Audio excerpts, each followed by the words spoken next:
I think that this is like hits on the kind of like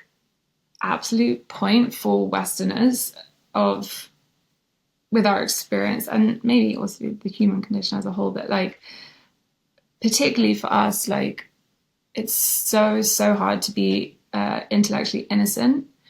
because of the way that our psyches are cultivated in our culture and how we're brought up to lead with the mind. And that was for me one of the hardest things in my time in the church and being in Christianity, of like this kind of do not touch, do not look, like do not, look down, don't look side to side, don't know the answer, be innocent, allow yourself to not know, like these parts, and especially in monasticism as well, of course, with the humbling and the crucifixion of the mind, which is the main part of monasticism, and the like that kind of losing control and intellectual surrender is so difficult for us and is terrifying, because we are conditioned from the beginning to prioritize and elevate our minds and control reality through our minds, even though we're not actually doing so, but to a degree in some ways we do. And so that aspect of Christianity, and that's what makes people from the outside think that Christianity is naive and stupid and childish. And accepting the misjudgment and not correcting it and not saying, let me bring you down a few pegs and use my intellect to throw you down through all the complexity and the depth and the, intellectual profundity of Orthodoxy, of Christianity that is also there, but to not do that and to allow yourself to be kind of, trampled on is so hard. And yeah, I just think that's an important thing because this is something that we're all dealing with. Yes, well, and it's also something that greatly differentiates Orthodoxy from Western Christianity. Most expressions of it, at least. There's this tension in the West, in particular, between that picture of Christianity that you describe, which is Orthodox, and this other kind of triumphalistic cultural Christianity that wants to shove things down people's throats and not respect their freedom, and not do so in a way that allows for the Spirit of God to work on them slowly. And that's, I think, a big temptation for a lot of people coming into Orthodoxy, who come from probably especially kind of Reformed backgrounds. They bring this kind of baggage in an approach to Christianity that can be hard to shed. So you discussed freedom and personal agency vis-a-vis your experience in coming in to Christianity, and then also just in your life experience. I was wondering if, spiritually speaking, what have been some of the other most important lessons that you've learned in your journey into Orthodoxy?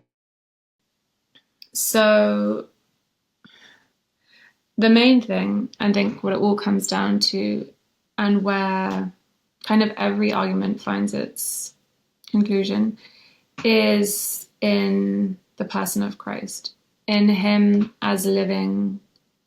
being, as a living spirit. And if I could think about probably like the most potent thing that I received from my elder and from my guides, is like that closeness with him, and that he is alive and he is here with us and he is active in this world. And when that relationship is cultivated and that sense is cultivated, a lot of the things, a lot of the temptations that you spoke about just now, and other temptations are really like their root is really yanked out, because when we are relating to him in that way, it's like so many arguments, so many thought processes, so many things that you would otherwise do and are legitimate, are, are lawful, but is it actually the best thing I can do right now in order to just be delightful to him and to reflect him, this Holy Spirit who's in front of me and showing me what it means to be divine, but also what it means to be human. And so I think God's divine simplicity and the simplicity that he offers us to live in, if we're willing to accept it, is just so healing, so healing of the mind, healing of all the drives towards like making that naturally we make our lives and our interpersonal experiences extremely complicated. But if we instead seek his simplicity and just allow ourselves to rest in it, and knowing that he will heal this rift, he will take care of this technical issue that's happening, he will be with me, and as I go from the most heightened environments and grand experiences to the smallest things in my life, and he is there with me, and the lower I go, the more vibrant and potent his presence and the closer he is to me. And so, my whole life and the life that the world is in spiritually and going towards more and more in these days of like the empowerment and the rising up of oneself and the worshipping of oneself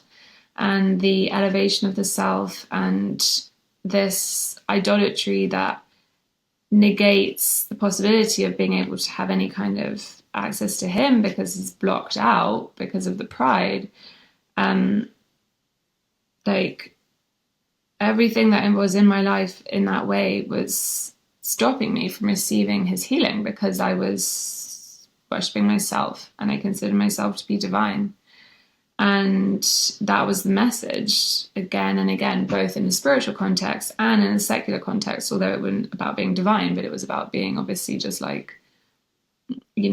the center of your reality and just do what you need to do for yourself.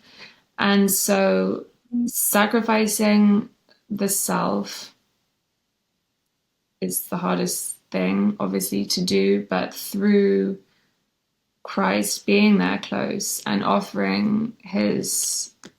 not just his love, but his watching you as you are suffering in self-sacrifice